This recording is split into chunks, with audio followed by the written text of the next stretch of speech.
Verstappen's crash in Austria was not just worse than what they showed you.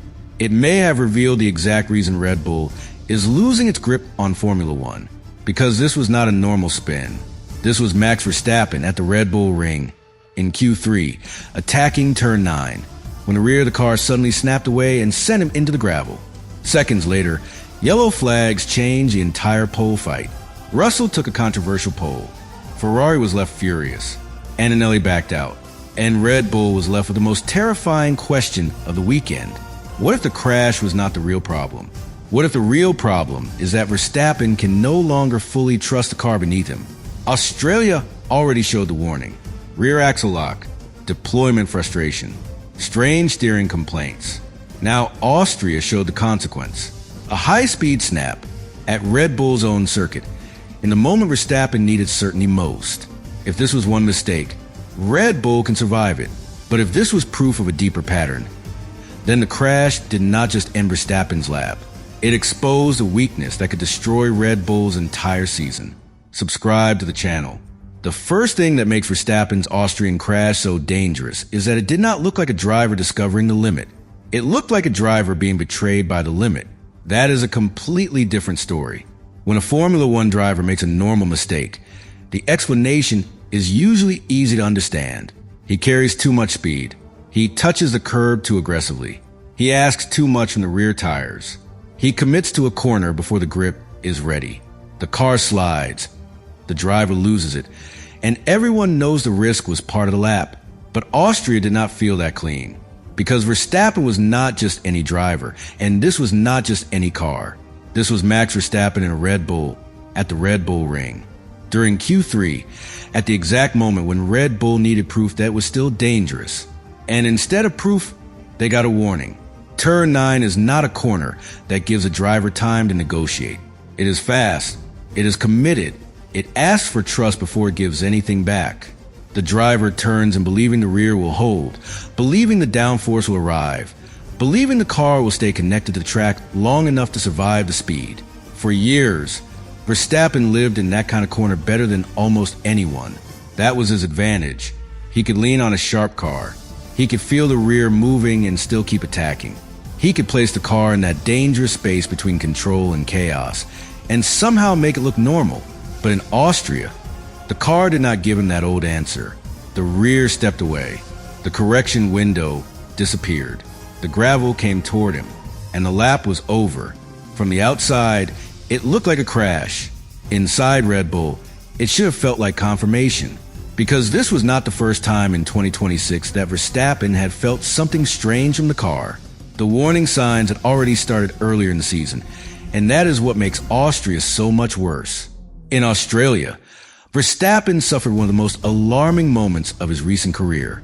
The rear axle locked under braking, suddenly, violently, in a way he said he had never experienced before. That detail matters because Verstappen is not the kind of driver who gets confused by ordinary oversteer. He knows when he has made a mistake. He knows when he has asked too much from the tires. He knows when he has simply gone beyond the grip. But Australia sounded different. It sounded like a driver shocked by his own car. He said the rear axle locked out of nowhere. He described it as something very strange. And when a driver like Verstappen says something like that, it is not background noise. It is information. Then came the other signals. Deployment frustration. Steering complaints. A car that seemed to give him speed in flashes, but not certainty lap after lap. That is the key word. Certainty. A driver can work with a difficult car if the difficulty is consistent. He can adapt to understeer. He can adapt to oversteer. He can adapt to a narrow setup window. He can even adapt to a car that needs to be driven in an ugly way. But he cannot fully trust a car that surprises him. Surprise is poison at Formula One speed. It enters the driver's mind before the corner. It makes him wonder whether the rear will stay. It makes him hesitate for a fraction. It makes him leave a margin where he used to attack with total confidence. And a fraction is everything. One tiny hesitation can decide a qualifying lap. One tiny doubt can become 2 tenths. 2 tenths can become 3 grid positions. 3 grid positions can turn a race from control into damage limitation. That is why Austria was so damaging. It was not just that Verstappen crashed. It was that the crash may have made the doubt visible. The audience saw the Red Bull snap, but the real problem was deeper. It was a possibility that Verstappen had been driving a car whose most dangerous weakness was not lack of speed, but lack of predictability. That is the worst kind of weakness for a champion. A slow car disappoints you. An unpredictable car threatens you. Because a slow car tells you the truth from the beginning. You know the lap will be difficult. You know the limit is lower.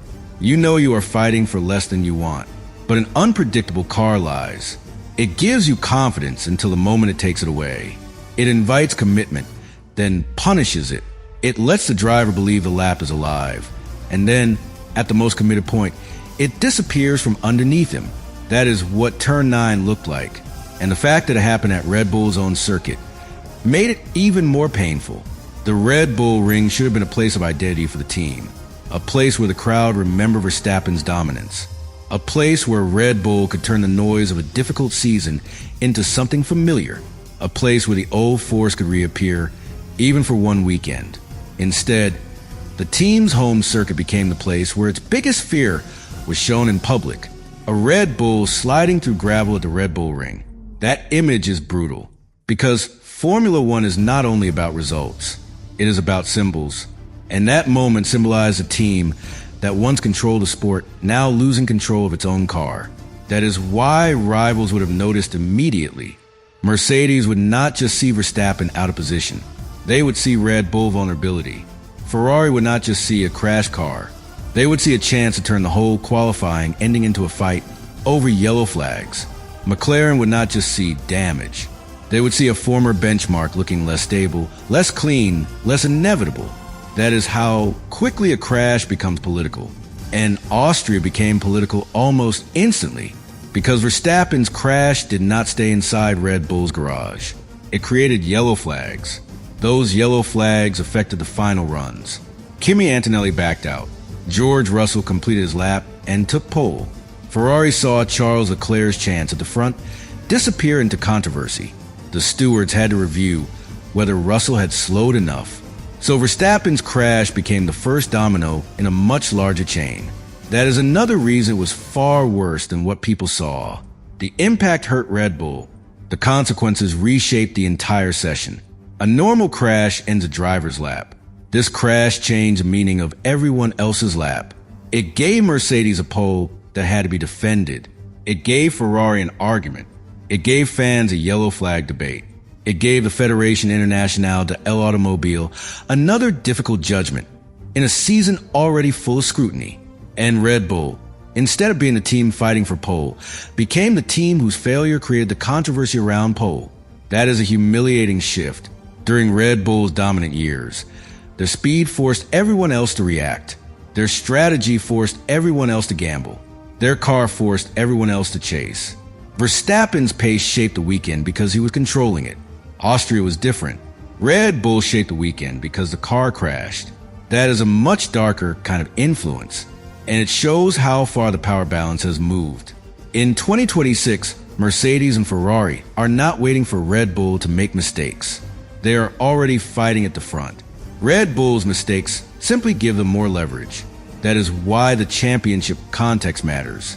If Verstappen were leading comfortably, Austria could be treated as a painful but isolated moment. A champion with a huge advantage can absorb one crash. A dominant team can hide a bad Saturday under the weight of all the good ones. But Verstappen is not in that position. He is chasing. Red Bull is chasing.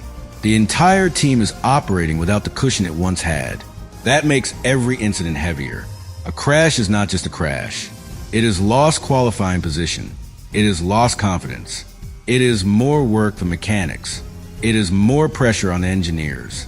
It is another weekend where the car's weaknesses become public. It is another moment rivals can use to say, Red Bull is not what it was. That last sentence may hurt more than anything. Red Bull is not what it was. Because dominance creates expectations, and expectations become a burden when the car changes. Red Bull used to arrive at weekends with the aura of a team that already knew the answer. Now they arrive with questions. Will the car be stable? Will the systems behave? Will Verstappen trust a rear? Will the energy deployment work properly? Will the active aerodynamics give the driver the support he expects? Those are not the questions a dominant team wants to carry. Those are the questions of a team trying to rebuild its own certainty. And certainty is exactly what Verstappen needs. His driving style is not based on hesitation. It is based on absolute belief. He turns in with aggression because he believes the car will rotate. He attacks because he believes he can catch the limit. He carries speed because he believes the rear will talk to him before it leaves. But if the car stops talking, or worse, if it lies, Verstappen loses a foundation of his advantage. That does not make him less talented. It makes him human. Even the greatest driver cannot fully commit to a car he cannot predict. That is the uncomfortable truth Red Bull must face. They may still have pace. They may still have flashes. Verstappen may still recover in races and produce laps that remind everyone who he is. But flashes do not build dominance. Trust builds dominance. And Austria damaged trust. The next time Verstappen approaches a high-speed corner with the car on the edge, the memory of turn 9 does not simply vanish. The body remembers the snap. The hands remember the correction that came too late. The mind remembers how quickly control disappeared.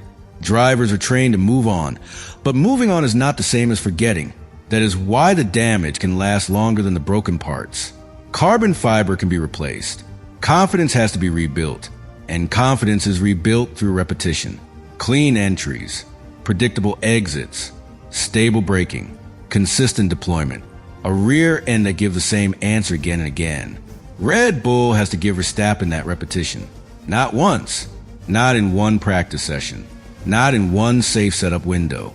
Over and over until he stops wondering, because that tiny question, will the car hold, is enough to slow a driver before the clock even starts judging him. That is why this crash was far worse than the footage. The replay showed the ending. It did not show the doubt that may have been forming before it. It did not show the months of frustration that made the crash feel connected to something larger. It did not show the development pressure inside Red Bull. It did not show the engineers trying to understand whether the problem was aerodynamic, electrical, mechanical, or a combination of everything that changed under the new rules. And that is where the 2026 regulations become important. These cars are not simple evolutions of the old era. They ask teams to manage new relationships between power, energy recovery, aero balance, and driver confidence. Active aerodynamics can change how the car behaves at speed. Electrical deployment and recovery can change how the rear feels under braking and acceleration.